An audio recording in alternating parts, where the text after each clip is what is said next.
Cash market में अगर FII data देखें पिछले ट्रेडिंग सेशन का यानी कि 6 सितंबर का, तो आप देख सकते हैं कि 620 करोड़ की नेट सेलिंग हुई है। ठीक है, वहीं डीआईआई डेटा देखें पिछले दिनों यानी कि 6 सितंबर का, तो 2121 करोड़ की नेट बाइंग हुई है डीआईआई के साइड से। वहीं अगर ओवरऑल इस मंथ का डेटा देखें तो 1401 करोड़ रुपए की नेट बाइंग हुई है। वहीं डीआईआई डेटा देखें तो 5545 करोड़ की नेट बाइंग हुई है।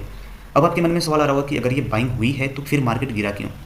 इसके पीछे की 2-3 वजह है। पहली वजह तो ये है कि जो एफ सेगमेंट है यानी कि जो लोग एफ में ट्रेड करते हैं उस पर कुछ प्रतिबंध लगाए गए हैं सेबी के साइड से। ठीक है, पहली वजह तो ये है। दूसरी वजह ये है कि जैसा कि आपको पता है कि जो चाहे वो इंडेक्स हो या फिर स्टॉक्स हो, सारे अपने ऑल टाइम हाई पर चल रहे हैं। ठीक है, यानी कि हाई पे हाई लगाते जा रहे हैं, जिसके बीच जो इन्वेस्टर या ट्रेडर हैं इसमें प्रॉफिट बुकिंग किए हैं, जिसकी वजह से मार्केट जो है करेक्ट किया है। ठीक है, एफेंडो की खबर आने के बाद अगर एफेंडो का डेटा देखें तो आप देख सकते हैं कि 6 सितंबर को जो फ्यूचर में नेट सेलिंग हुई है वो है 3106 करोड़ की। ठीक है, वहीं अगर ऑप्शन में डेटा देखें एफआईआई की तो 1263 करोड़ की नेट बाइंग हुई है। ओवरऑल इस मंथ का डेटा देखें तो आप देख सकते हैं कि फ्यूचर में 5321 करोड़ की नेट सेलिंग हुई है और वहीं ऑप्शन में नेट सेलिंग जो है 69,711 करोड़ की नेट सेलिंग हुई है, जो कि काफ़ी ज़्यादा है, जिसका प्रभाव आपको मार्केट में देखने को मिला है। ठीक है, इस चीज़ को बिजनेस स्टैंडर्ड ने भी कवर किया है, आप देख सकते हैं यहाँ पे।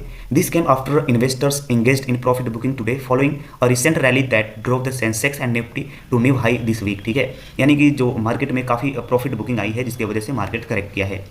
और जो एफएनडो से जुड़ी हुई खबर आ रही है, इसको अगर कवर करें तो देख सकते हैं कि डेरिवेटिव ट्रेडिंग को मुश्किल बनाने के लिए भारतीय बाजार नियामक सेबी नियमों को और कड़ा करेगा। ऐसा अधिक जोखिम वाले कॉन्ट्रैक्ट्स में ट्रेडर्स की भागीदारी को सीमित करने के उद्देश्य से किया जा रहा है। रॉयटर्स की खबर के अनुसार सेबी हर एक्सचेंज पर हफ्ते में केवल एक ही ऑप्शन कॉन्ट्रैक्ट की एक्सपायरी की अनुमति देगा।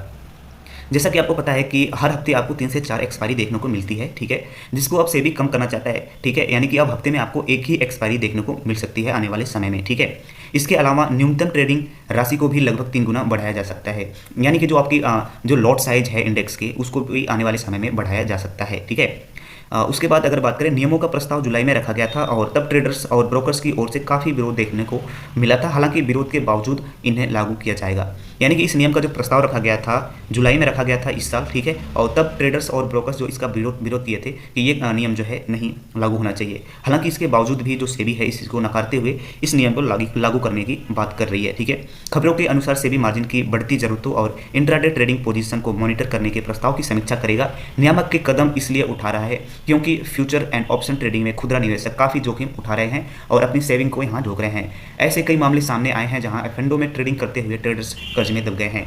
सबसे नेगेटिव पार्ट यह है एफएनडो ट्रेडिंग का कि जो नए निवेशक हैं जिनको मार्केट की नॉलेज नहीं है, वो क्या करते हैं कि कर्ज लेके मार्केट में आते हैं और जल्द से जल्द पैसा डबल करने के उम्मीद में जो है कर्ज लेके ट्रेडिंग करते हैं और उसको गंवा देते हैं। ठीक है, इस पर भी कहीं ना कहीं सेबी की कड़ी नज़र है। ठीक है, तो ये जो रूल रेगुलेशन आ रहे हैं कहीं ना कहीं ये ट्रेडर के हित में हो सकता है। ठीक है, ये खबर आपको कैसी लगी? अगर पसंद आई तो इस वीडियो को लाइक कर दो और चैनल को सब्सक्राइब भी, ताकि ऐसी वीडियो आपसे मिस ना हो सके।